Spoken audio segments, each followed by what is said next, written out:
many of Gerald's pieces are outrageous. They're outrageously funny, they're outrageously vulgar, they're outrageously romantic, but living on the border of outrage is something which he is very comfortable with. Of course, that is almost a definition of a kind of theater, and if that is a definition, I would say that Gerald has that very well covered.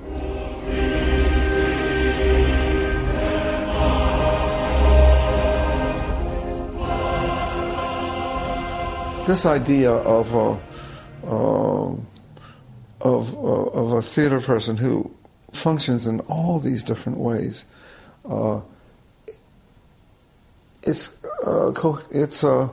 coincident with a vision of a life that is about the theater. His whole life is really the theater, and that's and if not his work, then he might talk about film, he might talk about other people's work, but his really his obsessions are with making a life in the theater. Those are the people that we end up caring about. They bring an authenticity and a passion and a commitment to the work, which is a real vocation. A vocation in the sense that of a calling, that he was called to the work, and that's what he does. And that's he almost seems impatient with anything else. Have you noticed that? Almost any other facet of life is, with the exception of his amorous connections, which are also very important to him, and they often are connected to the theater. Wonderful women I've known, he's known, they were either producers or actresses or designers, they're all connected to the theater. I think if you had no connection with the theater, Gerald would probably not even notice that you existed. Wouldn't care at all. But if you're connected to that world, that's the bigger world for him. That's the real world for him.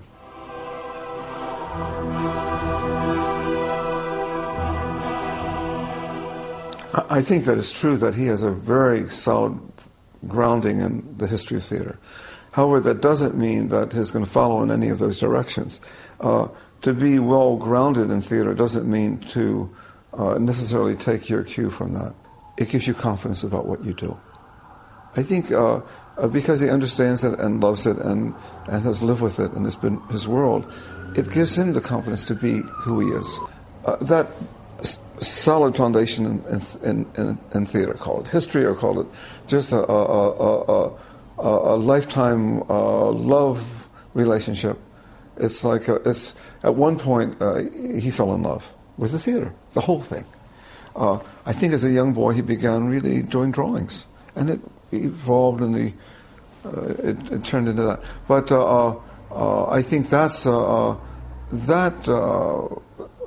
eventually, for the young person who nourishes that passion or nurtures that passion, that becomes the basis of who they are, and it becomes the confidence with which they can act.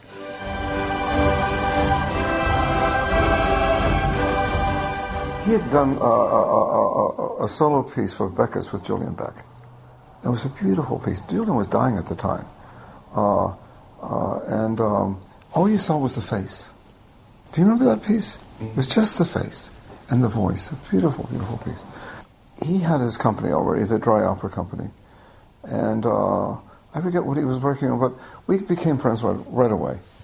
And he became interested in music that I was doing. We did several pieces. We did a big piece not long after that called Mato Grosso, which is, we went down to the Foz de Iguaçu, the big waterfall that's in the southern part of the country. We had gone down together, and I got the idea of writing a piece there, and Gerald wanted to stage the piece. So we put that together with some other music I had done, and it had vocal elements in it, but it was really a music theater piece. And maybe it was, I think he calls it an opera. I just call it a music theater piece. And we got an orchestra, and we got a producer, and we did that one big piece.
number of other pieces we worked on together, and he wanted. I got into the habit of sending him music because he liked to hear everything new, and sometimes those pieces ended up in theater works of his if he liked them. Well, Gerald is like that. He just put whatever he likes is in the piece.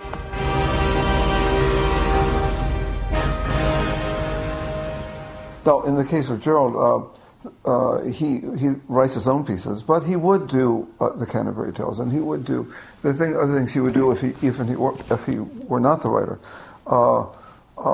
He kind of brings together a lot of the elements in himself. So he can write, he can produce, he can direct. I've rarely seen him on stage, though. Mm-hmm. He seems to have I've seen him walk through a piece. Have you seen that? Yes. I've seen him walk through a piece. A kind of a Hitchcock walk, just marks it. But he doesn't perform in that way. I think if we think of where Gerald is coming from in terms of theater, younger than Peter Brook, but he knew him, and younger than the Living Theatre, but he knew them. Very close to Beckett and a few other people in the theater. It was the kind of theater person he was would be a kind of an all-round theater operator. So that would be he could write, he could galvanize a group of actors into becoming a company, and has kept companies going from time to time, and for as long as I've known him. Sometimes there's some of them are the same people for long periods of time. He's a beautiful designer.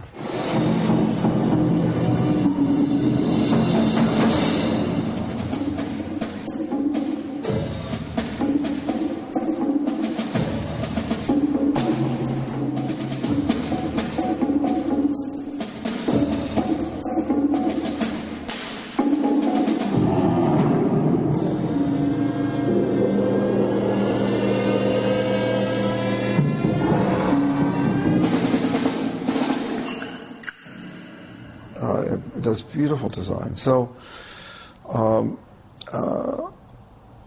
he has some talent for music too. If you've seen him drawing me, but around me he won't do that.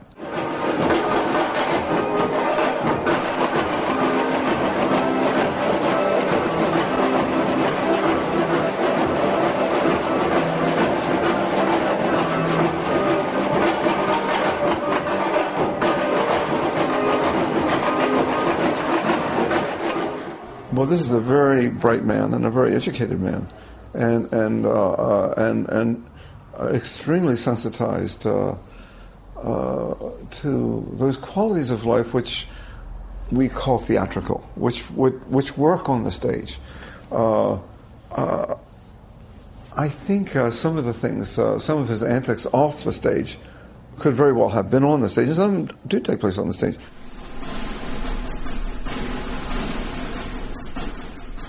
He was doing a Wagner opera. I think he was doing Tristan. And the critics were booing, and he mooned them. Now, that mooning could become a facet of free speech. I think that's a real Beckett idea. That's real Beckett. And that's part of his repertoire.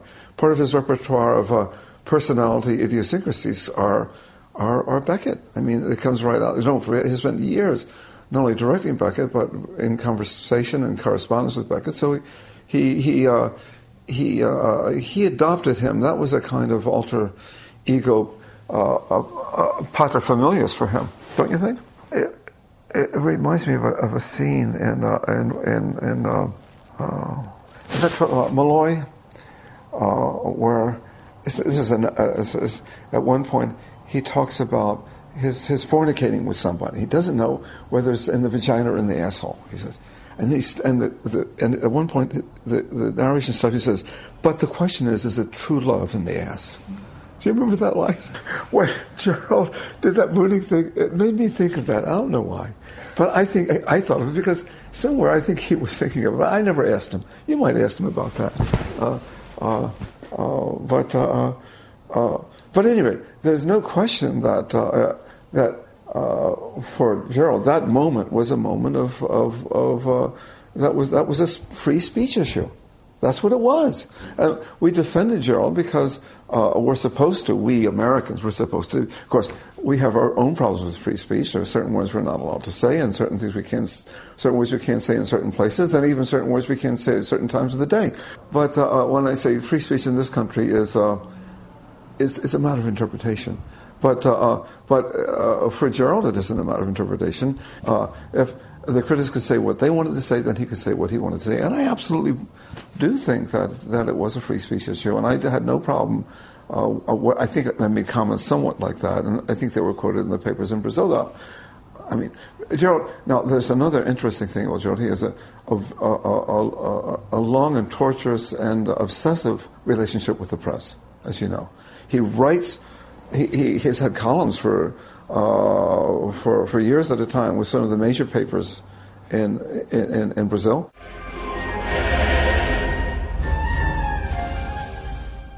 And he also, as you know, was a cartoonist for his cartoons appeared in the New Yorker. So he is a published journalist, will we say? Would he accept that word? Probably not. But he's a published writer for the papers. Mm-hmm. Call it what you will. And a drawer for the papers.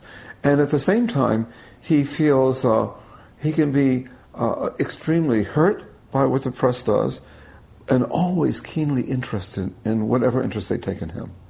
So I would say that his relationship to the press is a whole world in itself. And it becomes a kind of, the press becomes almost a persona that he is constantly embattled with.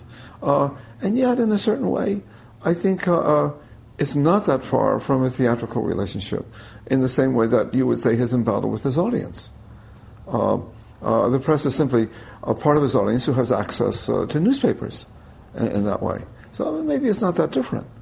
So when we say his obsessed with the press, we might say he's obsessed with his public. And what good theater person wouldn't be? And if he weren't, why would he be in the theater to begin with? So all these things, so they may sound pejorative, actually are not really. They're part of a portrait of a man whose life is in the theater. One part of it is the public. Another part is the public that writes for papers. Another can be the people that go screaming out of the theater, and the others that stay and laugh themselves silly at the things that he does.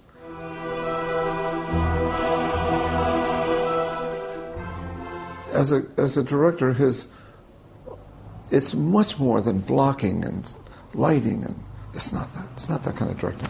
It's directing that comes from the very inside of the actor, and I think that is why actors are tuned into him. He wants to, and succeeds, I think, very often in drawing essential qualities of who they are, and I think, and if you look at they're sometimes very odd people. Of course, he enjoys it tremendously. It can be hilarious, it can be moving, it can be all kinds of things. And the audience can be offended or they can be enraptured. He is really, he lives on that edge of excitement. So in Flash and Crash days, he had mother and daughter in the same piece.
So when we talk about Gerald has a relationship to the actors that's very special, to the public, to the writers, to any friend like yourself or like someone who works in the theater from time to time, and he can, and then other writers.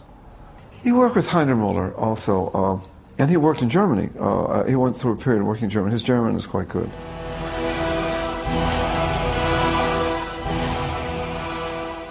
I called him a Brazilian, that's true. Actually, to be truthful, I'm never quite sure. I still don't know exactly where he was born. He was told me numbers of times. I'm not sure what passports he holds. He has told me that too. I'm not sure where he's a citizen. I'm not sure where he pays his taxes, and I'm not sure where he lives. I would not bet a dime on any statement about saying where he was born. He speaks a number of languages fluently. I mean, his Portuguese, of course, he grew up there. His English, of course, he grew up there. And his German, well, it seems he might have grown up there too, but we don't really know. No, but that comes from his family. Right. The family was from Berlin.